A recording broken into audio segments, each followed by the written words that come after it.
चाहिँ about Python हो अनि Python भने चाहिँ it's kind of one of the programming language mainly एकदम यादमा छ. So if you are thinking of making a career in IT, Python is a language you must learn. Forget about PHP, forget about .NET, Node.js, Mon, or Java. You can see future, Flutter, anything. Just forget it. And Python is the future though.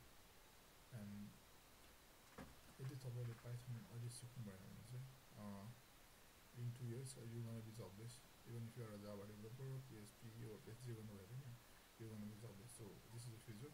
किनकि Python भनेर चाहिँ mostly धेरै कुरामा use हुन्छ. जस्तै हेरौँ यहाँनिर यो एउटा रोबोट छ. यो रोबोट चाहिँ चेन्ज गरेर यो कसरी बनिरहेछ भनेपछि यो चाहिँ रास्पबेरी पाईमा पाइथनबाट कोडिङ गरेर एआई भइहाल्छ. यसले काम गर्छ. जस्तै अब यो रोबोट छ हैन, जस्तै यो रोबोट यो पनि एआई हो, यो पनि अब पाइथनबाटै काम भइरहेछ. जस्तै अब जस्तै वेब स्क्रिप्टिङ भन्ने हुन्छ हैन.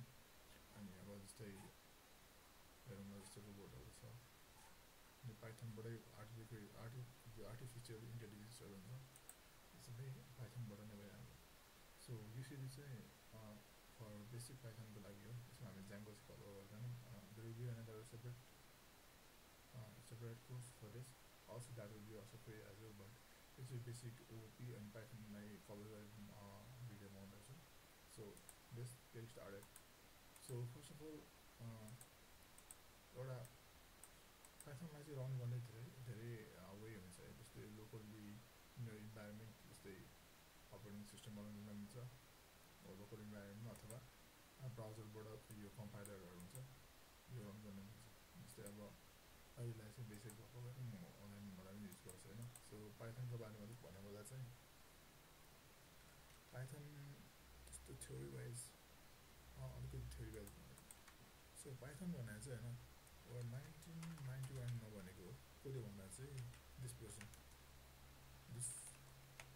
पर्सनले चाहिँ पाइथन बनाएको है. यो 18 मा क्रिएट गरे. अब पाइथन चाहिँ केमा युज हुन्छ भन्दा चाहिँ हैन, पाइथन वेब डेभलपमेन्टमा युज हुन्छ. जस्तै एउटा ज्याङ्गो भन्ने छ. अनि पाइथन चाहिँ अब भन्न क्लायन्ट साइड हो कि सर्भर साइड हो भन्दाखेरि चाहिँ क्लायन्ट चाहिँ यो चाहिँ पाइथन चाहिँ सर्भर साइड प्रोग्रामिङ ल्याङ्ग्वेज हुन्छ. अनि पाइथन चाहिँ के को लागि युज हुन्छ भन्दाखेरि चाहिँ पाइथन चाहिँ सफ्टवेयर डेभलपमेन्टको लागि युज हुन्छ हैन. पाइथन सफ्टवेयर डेभलपमेन्टको लागि युज हुन्छ. यसमा चाहिँ अब हामीले के गर्न मिल्छ, जस्तै म्याथमेटिक्सहरु गर्न मिल्छ हैन. म्याथमेटिक्सहरु गर्न मिल्छ. जस्तै अब सिस्टम स्क्रिप्टिङहरु गर्न मिल्छ. अनि अझै वेब स्क्रैपिङहरु गर्न मिल्छ. अनि आर्टिफिसियल इन्टेलिजेन्स हुन्छ. अनि त्यस्तै अहिले भनौँ मोस्ट थिङ अहिले पाइथनबाटै हुन्छ. सो अब पाइथन चाहिँ वर्थ इट छ भन्दा हैन, मेरो भ्यू चाहिँ के छ भने अबको 2 years भित्र हैन, इफ यु आर नट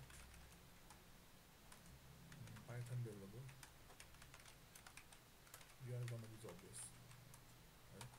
किनभने 80% जब एआईले टेक ओभर गर्छ है. So if you are not Python developer you are jobless. So Python अब कुनै पनि अहिले मार्केटमा अहिले जे ट्रेन्डहरु छ, जस्तै PHP, Java, .NET, Mon, जे भए पनि हैन, forget about everything and just learn Python फ्युचरको लागि. सो यो चाहिँ अब बेसिक कुरा हो हैन. यो चाहिँ एउटा पोइन्ट अफ भ्यू हो. अनि अब पाइथन चाहिँ अब किन पाइथन चाहिँ हामीले किन युज गर्ने भन्दा चाहिँ हैन, पाइथन चाहिँ डिफ्रेन्ट वेसमा चल्छ के. वेस भन्दा चाहिँ के अपरेटिङ सिस्टम. जस्तै पाइथनमा विन्डोजमा चल्छ, म्याकमा चल्छ, लिनक्समा चल्छ. त्यस्तै अब हाम्रो डेभलपमेन्ट बोर्डहरु हुन्छ, जस्तै रास्पबेरी पाईहरु, यसमा पनि पाइथन युज हुन्छ if you are into robotics. अनि पाइथन किन सिक्ने भन्दा चाहिँ पाइथन चाहिँ इजी टु लर्न छ. सिन्ट्याक्स पनि सिमिलर टु इङ्ग्लिस ल्याङ्ग्वेज छ क्या सो यसको लर्निङ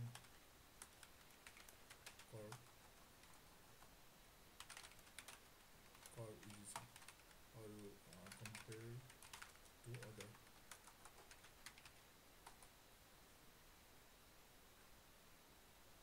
सो अब पाइथन चाहिँ त्यही भएर एकदम इम्पोर्टेन्ट कुरा हो सो अब पाइथनलाई चाहिँ अब हामीले कसरी रन गर्ने भन्दा चाहिँ पाइथनमा चाहिँ हामीले यो python.org-बाट यहाँनिर डाउनलोड गरेर इन्स्टल गर्नुपर्छ लोकलमा रन गर्नको लागि अनि कुन चाहिँ ओएस प्लेटफर्ममा त्यसमा इन्स्टल गर्ने अनि त्यसपछि रन गर्दा हुन्छ अनि यसलाई चाहिँ केमा रन गर्ने भने चाहिँ आइडी चाहिन्छ जस्तै आइडी चाहिँ डिफ्रेन्ट टाइपको हुन्छ जस्तै अब पाइचार्म हुन्छ अरू जस्तै सबलाइन हुन्छ भिजुअल कोड हुन्छ जेबाट गर्दा हुन्छ अनि अहिले चाहिँ म यो अनलाइनमा डेमोको लागि युज गर्छु जुन चाहिँ यो अनलाइन कम्पाइलर सो अब बेसिकली होइन हामी अब नर्मल कोड गऱ्यो भने पाइथनमा चाहिँ अब भन्यो नि पाइथन चाहिँ अब के छ त सिमिलर टु इङ्ग्लिस ल्याङ्ग्वेज होइन अब हाम्रो बेसिकली प्रोग्रामिङमा चाहिँ हेलो वर्ल्ड भन्नुहुन्छ नि हेलो वर्ल्ड भनेर चाहिँ सबसे सुरुमा गर्ने प्रिन्ट गर्नेलाई नै हेलो वर्ल्ड भन्छ किनभने प्रोग्रामिङमा चाहिँ के भयो त नि सबसे पहिला सुरुमा गर्दा चाहिँ हेलो वर्ल्ड प्रिन्ट गरेर देखाएको थियो सो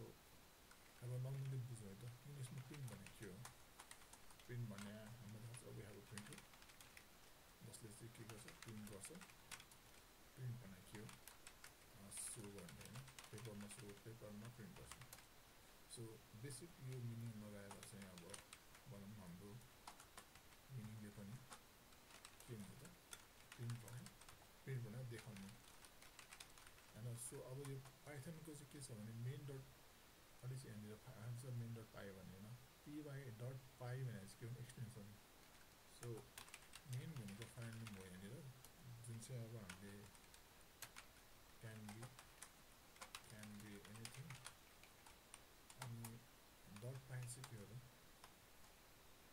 डट पाइ भनेर चाहिँ के हो त एक्सटेन्सन जस्तै सबै प्रोग्रामिङ ल्याङ्ग्वेजको चाहिँ आफ्नो एक्सटेन्सन हुन्छ जस्तै पिएचपीको चाहिँ डट पिएचपी हुन्छ जाभाको डट जाभा हुन्छ जाभा स्क्रिप्टको डट जेएस हुन्छ यस्तै पाइथनको के हुन्छ त पाइथनको डट पाइ होइन सो अब प्रिन्टको कन्सेप्ट भयो प्रिन्ट भनेको के हो त प्रिन्टरबाट प्रिन्ट भन्ने वर्ड आयो भनौँ होइन प्रिन्टले के गर्छ सो गर्छ होइन सो पाइथनमा एउटा बेसिक हाम्रो एउटा सिन्ट्याक्स छ हामीलाई एउटा कुनै पनि कुरालाई प्रिन्ट भनेर चाहिँ देखाउनु परेन हाम्रो स्क्रिनमा देखाउनु परेन प्रिन्टलाई चाहिँ हामीले प्रिन्ट देखेर जस्तै हेलो वर्ल्डलाई नेपालीमा कन्भर्ट गर्छौँ के छ खबर हेलो दुनियाँ संसार आई डोन्ट नो अरू खबर के छ खबर राख्दैन के छ खबर राख्दैन होइन अब यसलाई हाम्रो प्रिन्ट यसको कोड बुझ्छ प्रिन्ट भनेर नेपाली के हो त पाइथन चाहिँ इङ्ग्लिससँग सिमिलर छ भने प्रिन्ट भनेको प्रिन्टर भनेको प्रिन्ट भनेको देखाउनु सो हामीलाई के देखाउनु छ त यो भित्रको टेक्स्ट जे देखाएको छ देखाउनु पर्ने छ होइन अनि हामीले चाहिँ सेमिकोलन यहाँनिर यो युज गर्छ कोड युज गर्छ सो प्रिन्ट यो सिन्ट्याक्स भनेर चाहिँ स्मल ब्राकेट ओपन क्लोज त्योभित्र कोडमा के छ खबर अब यसलाई रन गऱ्यो भने के मलाई पाइथनमा रन गरौँ के छ खबर सो यहाँनिर आउटपुट आइरहेको छ नि सो यो बेसिकली चाहिँ यो बेसिकली पाइथनमा फर्स्ट स्क्रिप्ट यसरी रन गर्ने जस्तै अब जस्तै हेलो वर्ल्ड होइन हेलो वर्ल्ड रन गरौँ हेलो वर्ल्ड सो यो चाहिँ बेसिक एउटा सिन्ट्याक्स हो your first step on learning Python language. So follow for more videos. This is for now.